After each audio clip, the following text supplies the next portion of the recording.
আর এই কালির ছিটে গিয়ে লেগেছে প্রাক্তন মেয়র ফিরহাদ হাকিমের গায়ে। কলকাতা পুরসভা সূত্রে খবর, ফিরহাদ হাকিম মেয়র হওয়ার পর ওএসডি হিসেবে তার কাজ সামলাতেন কালীচরণ বন্দ্যোপাধ্যায়। তার হাতে ছিল প্রচুর ক্ষমতা। মেয়রের কাছে পৌঁছতে গেলে এই কালীবাবু হয়েই যেতে হতো সবাইকে। আর এই আবহেই কালীচরণের গ্রেফতারি সূত্র ধরে প্রাক্তন মেয়র ফিরহাদ হাকিমের বিরুদ্ধে সরব হয়েছেন বর্তমান পুর ও নগরোন্নয়ন মন্ত্রী অগ্নিমিত্রা পাল। তিনি চাকরি ছেড়ে দিয়ে ওনার ওএসডি হয়েছিলেন, তাকে যদি ধরা হয় তাহলে আজকে যে মন্ত্রী, যে দায়িত্বপ্রাপ্ত মন্ত্রী ছিলেন, যার সই ছিল, তাকে কেন ধরা হবে না? তাকে কেন ছাড় দেওয়া হবে? যার সই ছিল মিস্টার ফিরহাদ হাকিম, আপনি কেন কি করে, আপনি পার পাবেন কি করে, বা আপনাকে ছাড়া হবে কেন? এটা কিন্তু বাংলার মানুষের প্রশ্ন। আপনাকে কিন্তু ছাড়া হবে না। আর এবার শোনাবো গতকাল তৃণমূল বিধায়ক কুণাল ঘোষ কি বলেছেন।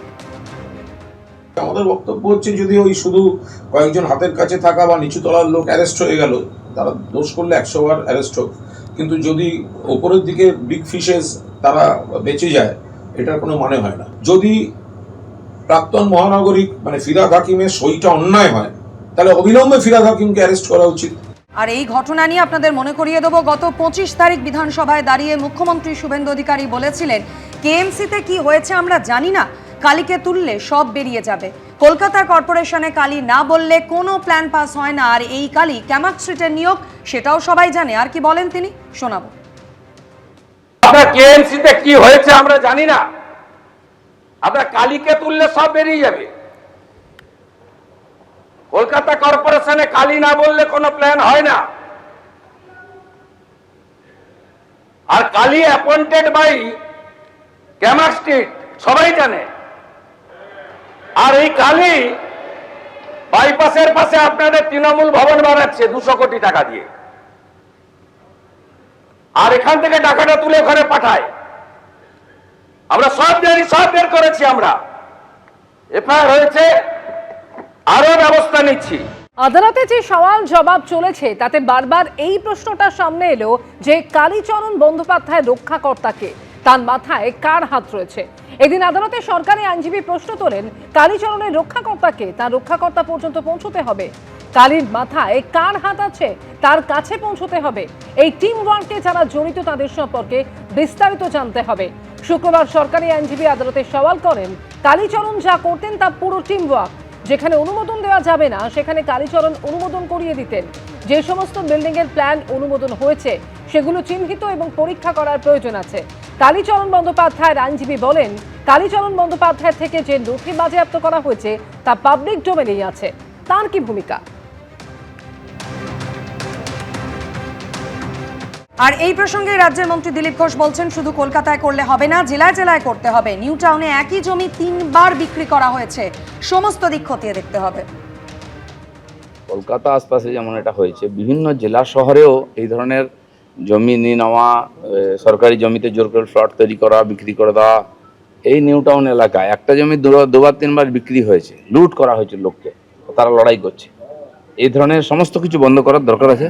সেজন্য সরকার কঠোরভাবে পদক্ষেপ নিচ্ছে, যা করার দরকার সব করবে। তারাতলায় গোডাউন বিপর্যয়ের পর আজ চতুর্থ দিন, এখনো চলছে উদ্ধার কাজ। গতকালও দিনভর চলেছে উদ্ধার কাজ।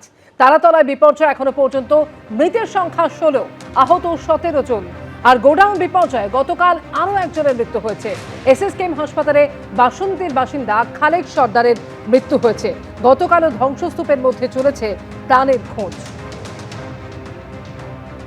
তারাতলায় যে ভয়াবহ গোডাউন বিপর্যয় ঘটে গিয়েছে গত বুধবার এবং তারপর 4 দিন আজকে কিন্তু উদ্ধার কাজ এখনো চলছে। এখনো ধ্বংসস্তূপ সরিয়ে চলছে প্রাণের খোঁজ। এখনো কি কেউ চাপা পড়ে আছে তা জানতে ব্যবহার করা হচ্ছে অত্যাধুনিক যন্ত্র। এমনকি ক্যামেরা নিয়েও তল্লাশি চলেছে, আমরা দেখেছি। আর এরই মধ্যে মৃতের সংখ্যা আমরা জানি এখনো পর্যন্ত 16 গিয়ে পৌঁছেছে। আর গতকাল এই বিপর্যয়ে আরও একজনের মৃত্যু হয়েছে। এসএসকেএম হাসপাতালে বাসন্তীর বাসিন্দা খালেক সর্দারের মৃত্যু হয়েছে।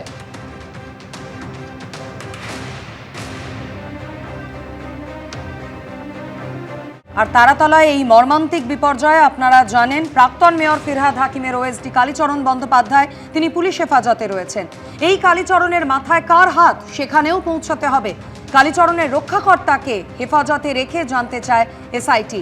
প্রভাব খাটিয়ে ত্রুটিযুক্ত প্ল্যান পাশ করিয়ে দিয়েছিল এই কালীচরণ বন্দ্যোপাধ্যায়। গতকাল আদালতে এমনটাই অভিযোগ করেন সরকারি আইনজীবী সৌরিন ঘোষাল।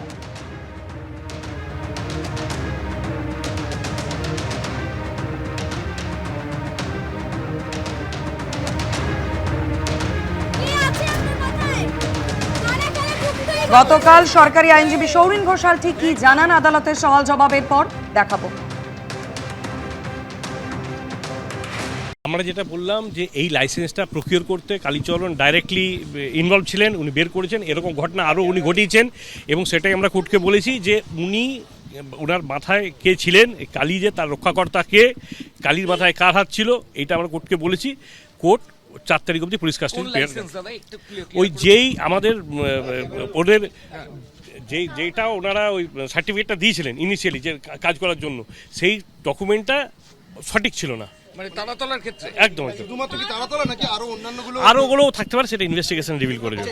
মানে আপনারা কোর্টে বললেন যে কালীচরণ একটা টিম ওয়ার্ক করতো, মানে কি আমরা বলেছি একটা টিম ওয়ার্ক ছিল, সেই টিম ওয়ার্কে কালীচরণ যেমন আছে এরকম বহু লোক আছে যারা এই ডকুমেন্টসগুলো বানিয়ে ওনাদেরকে দেয়, মানে তাকে সেখানে দেখা যাচ্ছে এনকোয়ারি করলে সেরকম কোনো উনি কাজের লাইসেন্স উনি পাবেন না, সেই জিনিসগুলো উনি তৈরি করে দিয়েছিলেন এবং সেটা যদি না হতো তাহলে এই ঘটনাটা হয়তো ঘটতো। এবিপি আনন্দ এগিয়ে থাকে, এগিয়ে রাখে।